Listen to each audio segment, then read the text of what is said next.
Hello you lovely lot and welcome back to a brand new video. Now today is a very exciting one because I got the chance to sit down with Lydia, one of the writers of a brand new audio musical, Hatched, to discuss this brand new concept as well as this brand new way of presenting a musical, and I found the chat so fascinating, so I hope you guys do too. Real quick before we dive into this, if you want to check out Hatched, it will be linked down below. I had such a fascinating time talking to Lydia. Her insight into the musical and her passion for it was truly wonderful to see. So without further ado, I'm going to hand you back to Flora from several days ago to have a lovely chat with Lydia.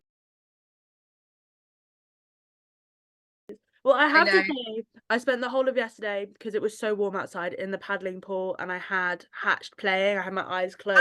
It's like, oh, like I was like, I'm going to fully immerse myself in it, and I'm hoping that's the way it's supposed to be enjoyed because I had a great time.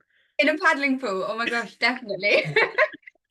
But I think just to start, if you wouldn't mind introducing yourself to everyone, and telling them a little bit about yourself and a little bit about Hatched before we dive in. So I'm Lydia Shaw. I wrote the lyrics and the book for Hatched, and I also directed it, and I'm also in it.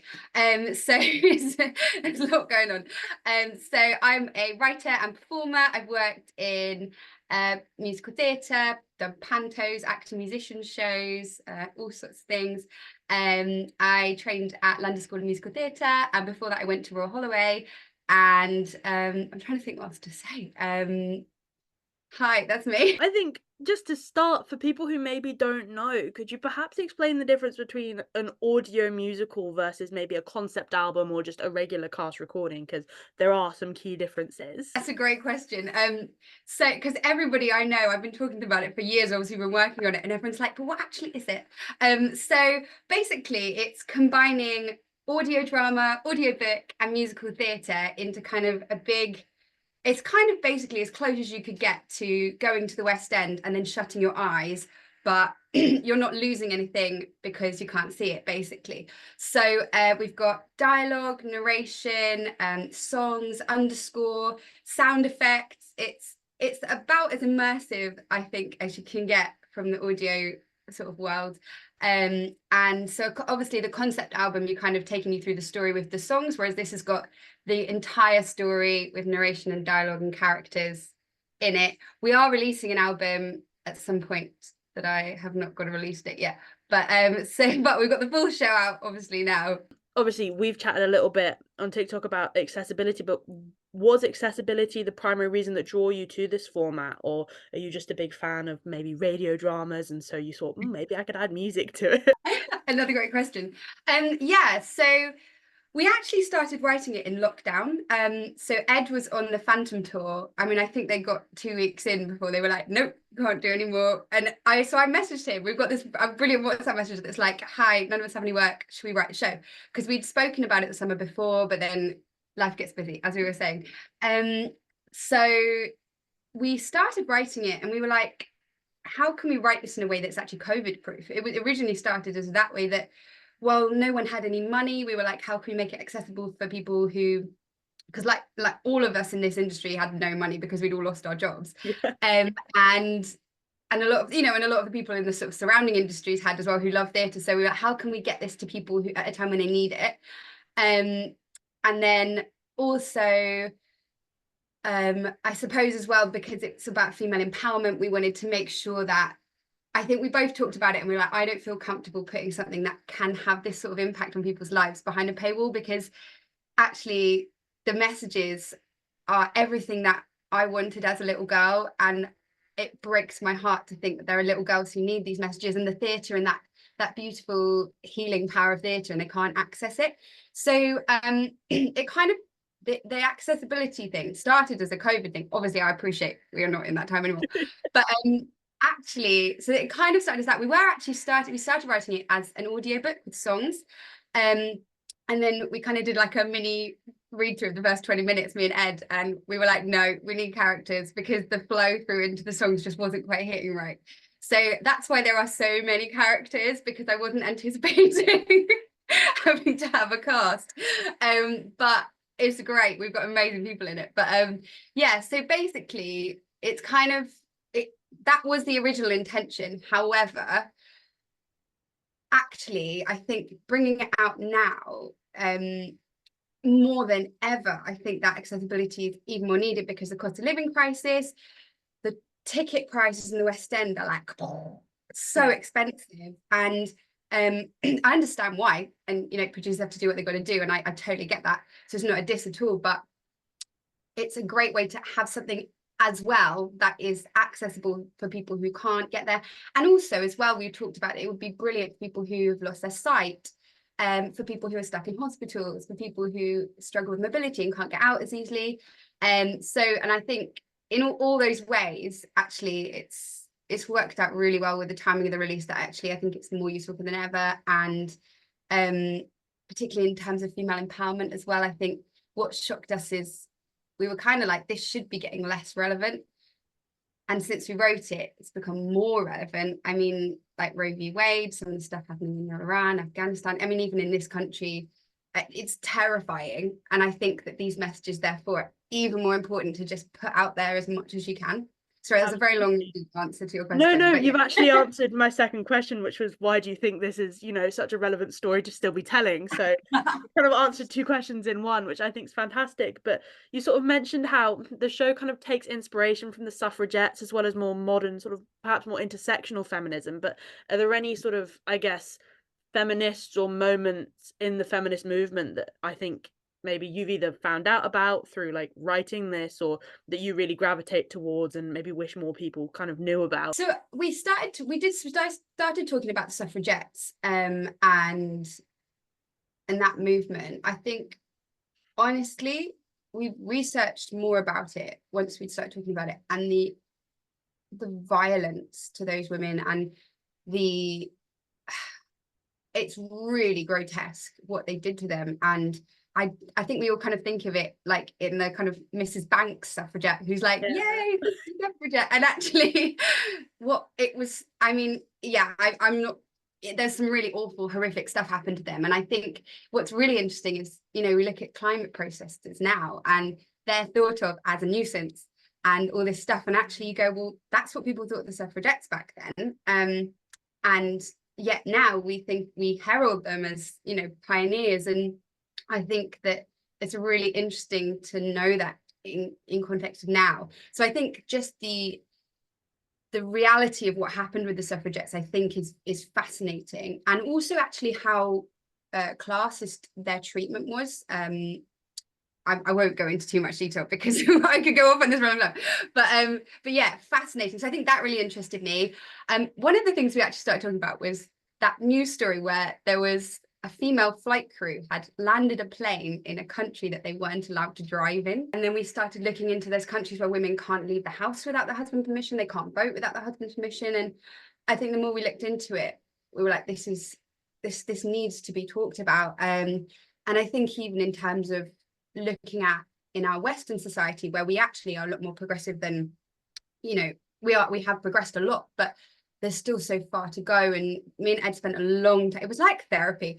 We spent a long time talking about it over COVID because we had time, and really picking apart how it was affecting our lives. And yeah, so I think just kind of the awareness of those things. But I mean, there are so many incredible women that we looked at, and I really hope there's a lot of like little Easter eggs of feminist quotes and moments that I really hope that people pick up on, because I think you could easily dismiss it as a little kid's story about birds. And I think that I really hope that, I was like, most people won't get it, but maybe a couple of people will get a few, and that will be great. I have to know as well, like, why was birds, I guess, sort of the framing narrative you chose for this? Because I think, well, you kind of sort of said it yourself, like, you could easily just look at it as like a silly little story for kids about birds, but actually it's telling a really important and really quite, I guess, deep message in many ways. So why was it that you were like, I think birds is the way to tell this or frame this story? We actually started talking about it. We were talking about like the quote by, if you judge what is it, a fish by its ability to climb a tree. What is it? I know the quote you're talking about, but I couldn't like quote it directly. Something like that. But we talked about like having different animals who are being judged by a thing, and then we were like, what if they were all birds? I think the main reason we created it as a mythical island birds to remove it from reality, because I think when talking about gender equality, all of this stuff, people can get quite defensive and can get quite they they obviously have a lot of people have strong opinions on it. And we hoped that by removing it from reality, people would be able to take the story and see what was useful to them in it, to empathize with an experience that was not theirs. I mean, I think that's why theatre is so important, because it offers that opportunity to actually experience and have a life experience that you don't have, and offer a new view on it. So we really hoped that it would allow people to take the story, to allow different things to resonate with them, and to, I suppose, be able to, in an abstract way, understand the thing, so that then when you relate it back to yourself and having discussions, it's not, no one feels it's personally at them, but it's more about the system and how we can look at it and analyze it and go, oh, this could be made better, without kind of fear of judgment or defensiveness that naturally as humans we jump to. So yeah, it was to kind of abstractly discuss the topics. Yeah, I think it really works, and I think that's, a brilliant way to frame it. Yeah, separate it from real life to actually make people listen to the message of it more, and I think it really works. And I think as I was listening to it, one thing I found fascinating was your ability to kind of show how unique each of the ladybirds are in their own right, and how they've all been impacted differently by the same system, without kind of, I guess, villainizing any of them. I think a lot of stories would take, say, a character like Marnie, who is clearly benefiting as much as she can from the system in terms of being heralded as the most beautiful and things like that. It's quite easy for stories to kind of villainize them, but was it a tough balance to kind of strike, to find these characters that were all being impacted in different ways, without making some of them, like, without pitting them against each other, I guess, is probably what I'm trying to ask. Yeah. I mean, I'm such a girl's girl, so I don't think so I think that for me that's not really how I view women. I think that, but I agree that is a stereotype that so often gets thrown into stories. I think honestly, one of the things I really wanted was to show women how women actually interact, because there's not enough female stories written by female writers. And so actually going, this is what women actually talk about, this is how we actually interact, and we all freaking love each other. So I think that side of it definitely helped with that. I think also, although I didn't intend this, so many of those women are me, and particularly those main three, or maybe those three in Flick. I think they're all journeys that I have been on as a woman, and I think that's probably where so much of my passion for the project comes from, is they're going on journeys that I've been on, that I really hope that what they've learned and where they've ended up can help younger women get there faster.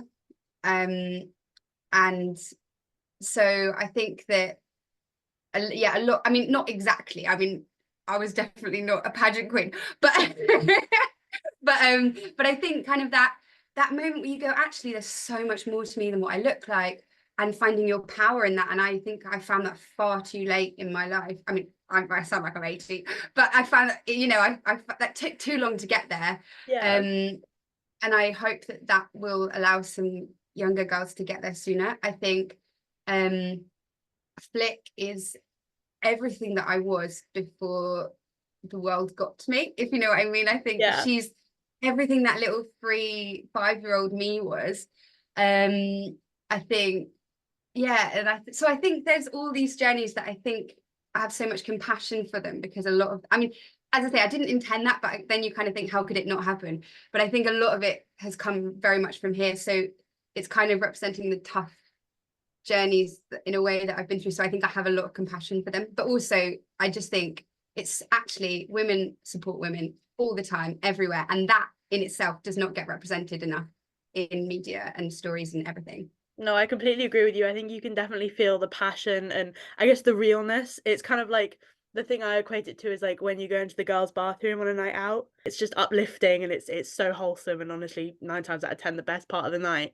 And I think you can really feel that when they're all kind of supporting each other in their walk up the mountain and things, and then really rallying around this, desire to actually go, hang on a minute, we are being treated unfairly, and kind of a load of BS. Like, I've got wings, I can fly, just because I'm a girl doesn't mean I shouldn't be. And I think, no, I really enjoyed that element of it whilst listening to it, which was really lovely. You touched on the fact that it was, I guess, kind of perhaps more out of necessity originally making it this audio musical, but I guess what would you have to say to perhaps other producers or other people kind of keen to get into the musical theatre world and things in terms of maybe do you think more musicals should be pursuing this audio musical genre, or at the very least, perhaps adapting cast recordings to make them more accessible in this way? I think that would be amazing. I mean, I think it, because we've not really seen anything like this before, as I say, it came out of necessity, and actually because of that, it forced us to be very creative and resourceful,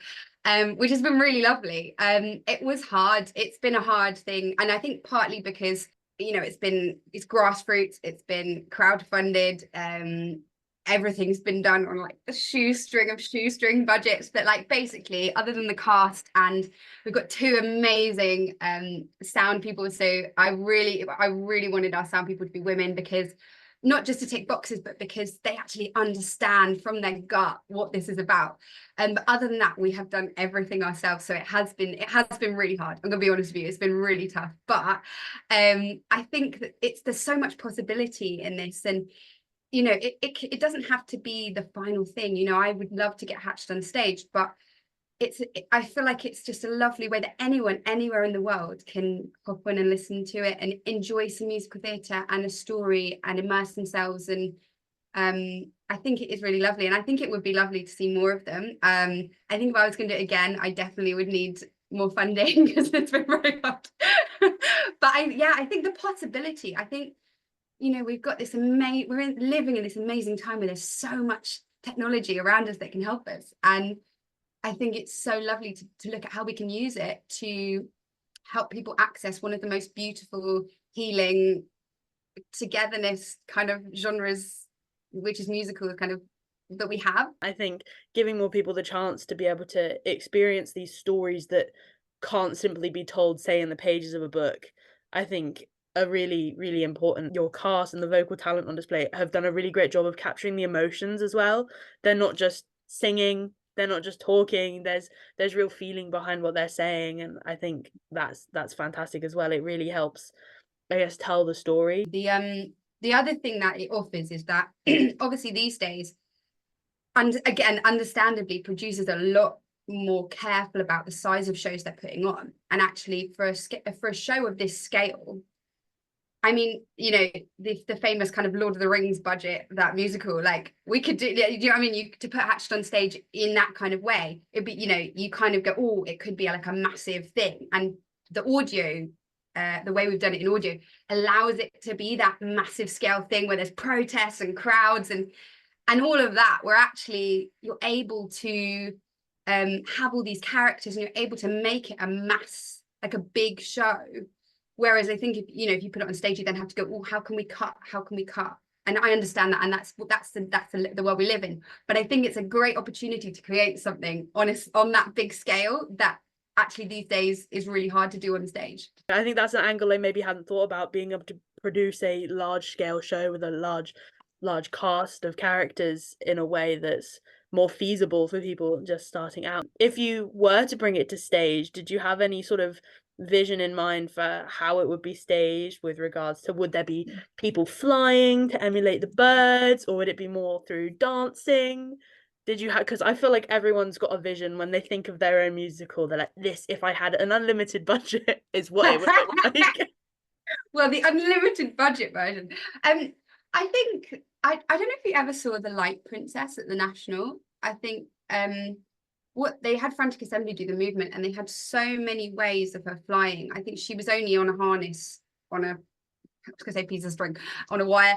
She was only doing that, I think, once in the whole show, but the whole time she was floating. And I think that the physical theatre, they did it was extraordinary, the physical theatre they did with that. And I think that would be beautiful. I think puppets, I think it just needs to be, you can throw everything at it, shadow screening.